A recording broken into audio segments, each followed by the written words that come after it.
A reading from the book of the prophet Ezekiel. Lectura de la profecía de The Ezequiel. angel brought me En back aquellos to the días el entrance ángel me hizo volver a la entrada del templo. Del zaguán del templo manaba agua hacia levante.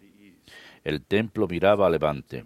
El agua iba bajando water flowed down por el lado derecho del templo, south of al the mediodía del He altar. led me outside by the Me north sacó por gate la puerta septentrional y me llevó a la puerta exterior que mira a where I levante. saw El water agua iba trickling corriendo por el lado derecho. He said to me, Me dijo, this water flows estas aguas fluyen hacia la comarca levantina, bajarán hasta la estepa, desembocarán en el mar de las aguas salobres y lo sanearán. Todos los seres vivos que bullan allí donde desemboque la corriente tendrán vida, y habrá peces en abundancia. wherever this water Al comes desembocar allí estas aguas, quedará saneado el mar y habrá vida donde quiera que llegue la corriente. A la vera del río, en sus dos riberas, crecerán toda clase de frutales, no se marchitarán sus hojas, ni sus frutos se acabarán. Darán cosecha cada luna, porque los riegan aguas que manan del santuario. Su fruto será comestible y sus hojas medicinales. Verbum Domini.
God is for us a refuge and strength, a helper close at hand in time of distress. So we shall not fear though the earth should rock, though the mountains fall into the depths of the sea.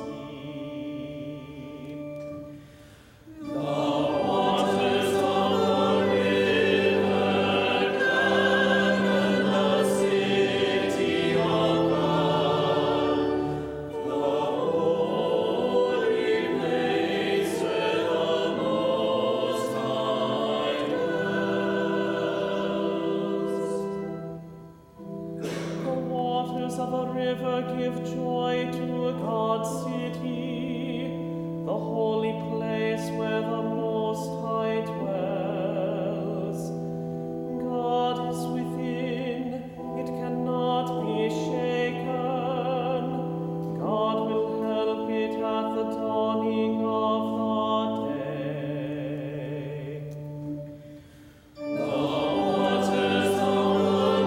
El correr de las acequias alegra la ciudad de Dios. El Altísimo consagra su morada.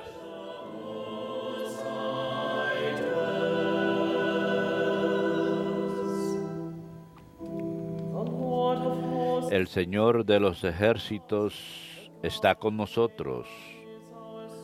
Nuestro alcázar es el Dios de Jacob. consider the works Vengan a ver las obras del Señor, las maravillas que hace en la tierra.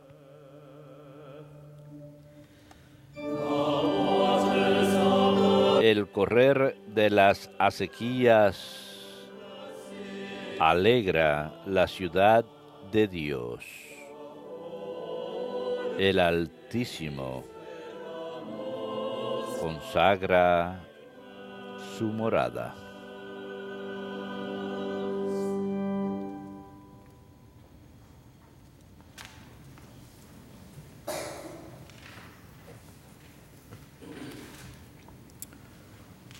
A reading from the first letter, Lectura de la primera carta del apóstol San Pablo a los Corintios. brothers and sisters, you are Hermanos, God's building. son edificio de Dios, conforme al don que Dios me ha dado. Yo, como hábil arquitecto, coloqué el cimiento, And another is otro levanta el edificio. each one must be Mire cada uno cómo construye. upon it. Nadie No one can puede poner otro cimiento fuera del ya puesto, que es Jesucristo. Christ. Do you ¿No saben que son templo de Dios y que el Espíritu de Dios dwells in? habita en ustedes? If anyone Si destroys alguno destruye el templo de Dios, Dios lo destruye a él. the temple of God, Porque el templo de Dios es santo. Ese templo son ustedes. verbum Domini.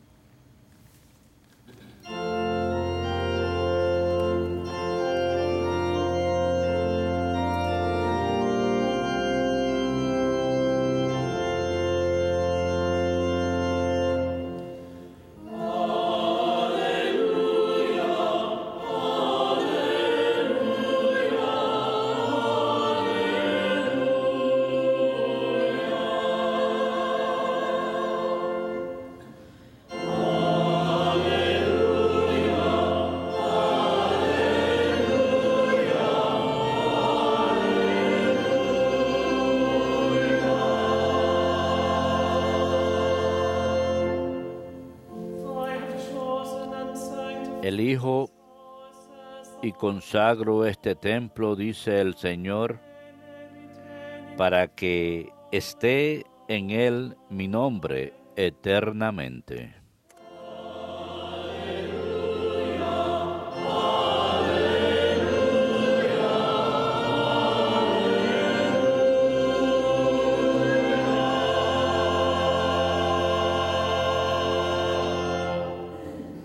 Dominus vobiscum. Lesio Sancti Evangelii secundum Ioannem.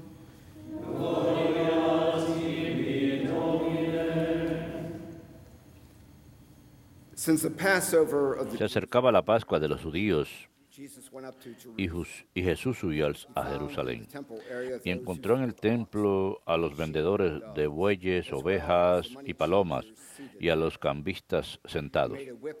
Y haciendo un azote de cordeles, los echó a todos del templo, ovejas y bueyes, y a los cambistas les esparció las monedas y les volcó las mesas. Y a los que vendían palomas les dijo, quiten esto de aquí, no conviertan en un mercado la casa de mi Padre. Sus discípulos se acordaron de lo que está escrito, el celo de tu casa me devora. Entonces intervinieron los judíos y le preguntaron, ¿qué signos nos muestras para obrar así? Jesús contestó, destruyan este templo y en 3 días lo levantaré. Los judíos replicaron, 46 años ha costado construir este templo y tú lo vas a levantar en 3 días. Pero él hablaba del templo de su cuerpo. Y cuando resucitó de entre los muertos, los discípulos se acordaron de lo que había dicho y dieron fe a la Escritura y a la palabra que había dicho Jesús. Verbum Domini.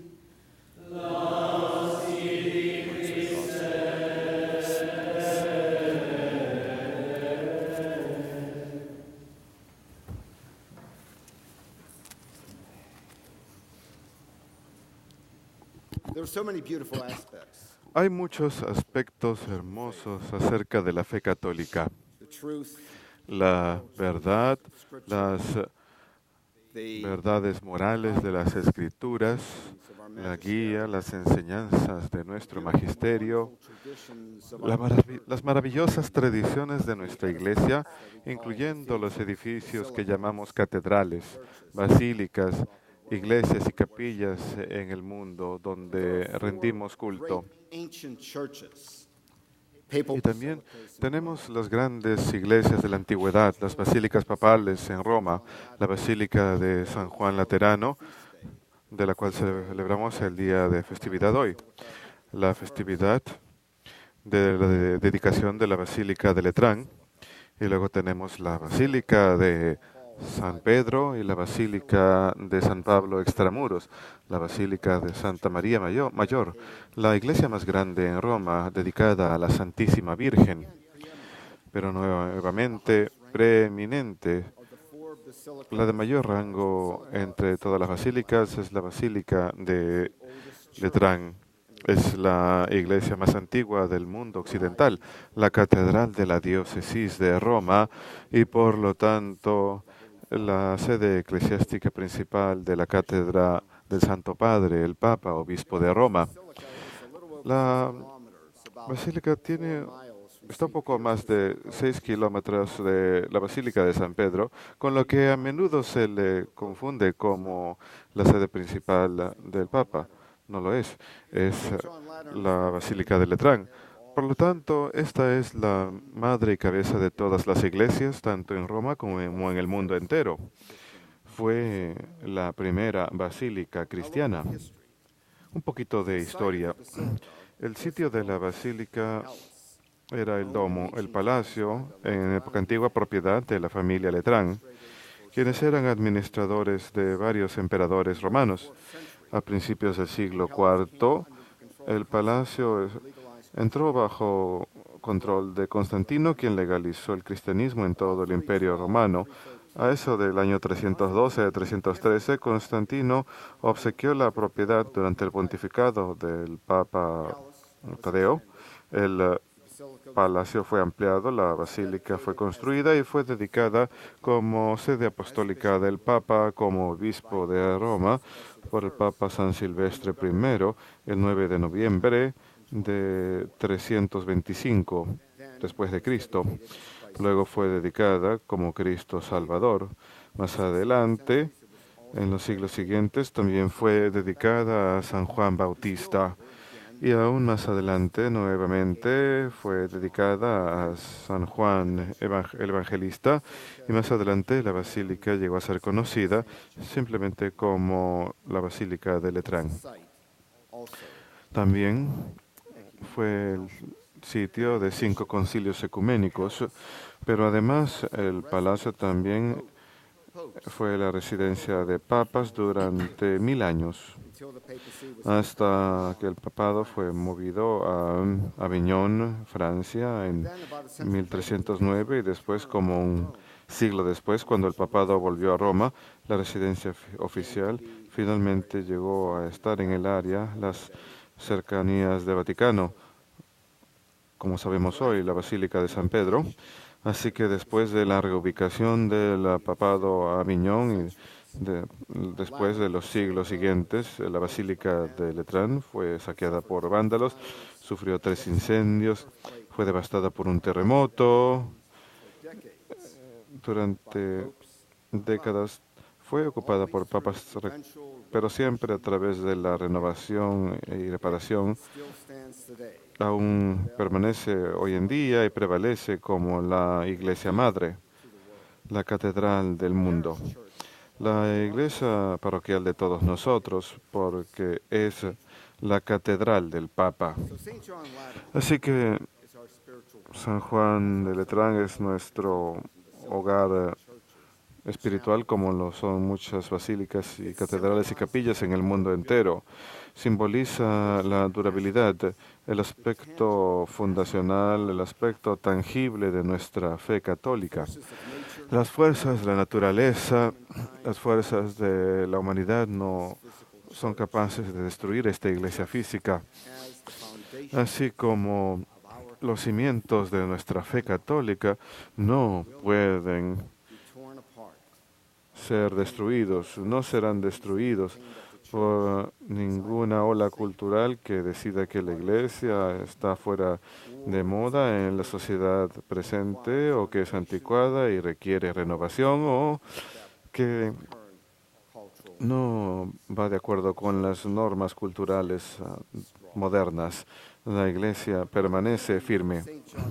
Mientras que la belleza de la Basílica de Letrán y todas las iglesias del mundo son los templos, son como los templos santos de Dios, son lugares que nos invitan a entrar y rendir culto a Dios, donde encontramos comunión estrecha con Jesucristo en la Eucaristía. También necesitamos acoger nuestras promesas bautismales y recordar que también somos templos vivos de Dios nosotros mismos, en donde mora su Espíritu. Si estamos en unión con Jesús, somos la iglesia viva. Somos los discípulos de Cristo, llamados a mantener santos y puros nuestros templos y a no desecrar estos templos, ya sea físicamente a través del abuso o a destruir lo que Dios ha edificado en nosotros y nos ha obsequiado a través del pecado. Las lecturas de las Escrituras de hoy enfatizan que Dios nos llama a ser sus templos vivos, donde mora su Espíritu, siempre que no desecremos estos templos con el pecado. En las palabras del profeta el día de hoy, escuchamos del agua de vida, que las aguas de vida de Jesús pueden ser simbolizadas en esa lectura. Quien construye la iglesia, nosotros somos su iglesia, somos los miembros de su iglesia y somos el cuerpo de la iglesia.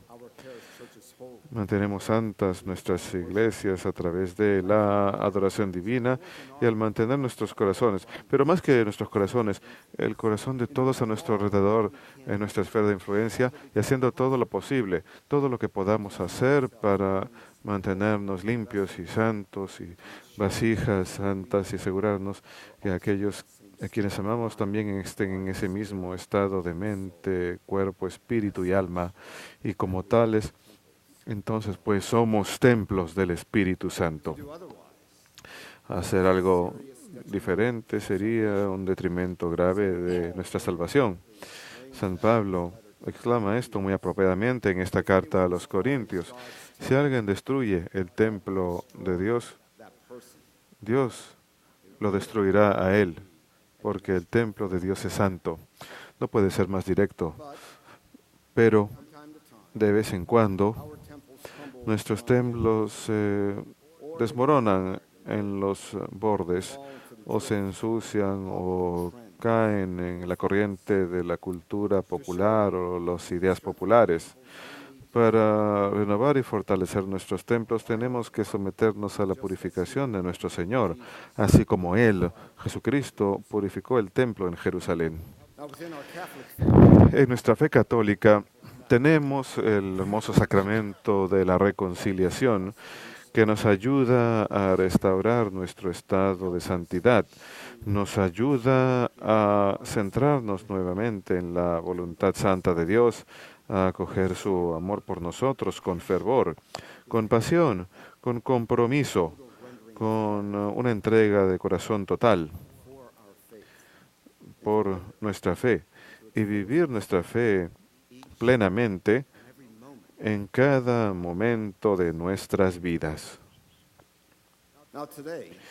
Bien, pues el día de hoy en los Estados Unidos también celebramos el final de una larga, tumultuosa, desafiante elección nacional para la presidencia de los Estados Unidos. Es como si todos pudiésemos soltar un aliento de alivio colectivo, dándole gracias a Dios porque ya ha terminado. No solamente los candidatos, sino todos nosotros. Celebramos que este evento tan importante e histórico ya quedó atrás y tal vez sentimos alivio porque la discordia y todas las palabras feas que se han pronunciado durante las elecciones quedan en el pasado, o por lo menos esperamos que así sea. Celebramos nuestra democracia. La voz de los individuos ha sido expresada a través de su deber de votar. Celebramos que nuestra democracia y nuestra constitución permanecen intactos y que un nuevo presidente electo tomará el cargo. Oramos hoy por el presidente electo Trump y para que la administración que él vaya a nombrar, oramos para que cumpla la promesa de la santidad de la vida y el ejercicio libre de la libertad de culto. Oramos para que respete la plataforma de su partido que él dirige, en donde se respete la dignidad de la persona humana. Pero a pesar del alivio por esta finalización de las elecciones, nuestro país ha pasado un proceso electoral muy difícil y probablemente por cierto tiempo permanecerá dividido por muchos asuntos, muchos temas. Significa que tenemos una obligación como católicos no solamente de echar ese aliento de alivio y decir, ya tenemos un presidente, ahora de él depende hacer lo que hace falta hacer por este país. Nuestra obligación, nuestra responsabilidad continúa como templos vivos de nuestra iglesia, como discípulos de Cristo. Hemos de permanecer resolutos en nuestros principios morales fundamentales de nuestra iglesia para ser en principio y en acción dentro de nuestra sociedad y nuestras comunidades y familias y nuestra iglesia. Comunicar, defender y sostener las bases de nuestra fe. Reconocer y siempre aceptar el hecho de que el Señor está a cargo y no un poder temporal. Es un llamado a que actuemos, a que seamos testigos cristianos auténticos, y eso significa que sin importar nuestros sentimientos acerca de las elecciones, sin importar los sentimientos de otras personas sobre los resultados de las elecciones, deberemos obrar en caridad. Tenemos que hacer todo lo posible dentro de nuestra esfera de influencia para lograr la unidad en nuestras familias, en nuestra comunidad y en nosotros, en nuestra nación.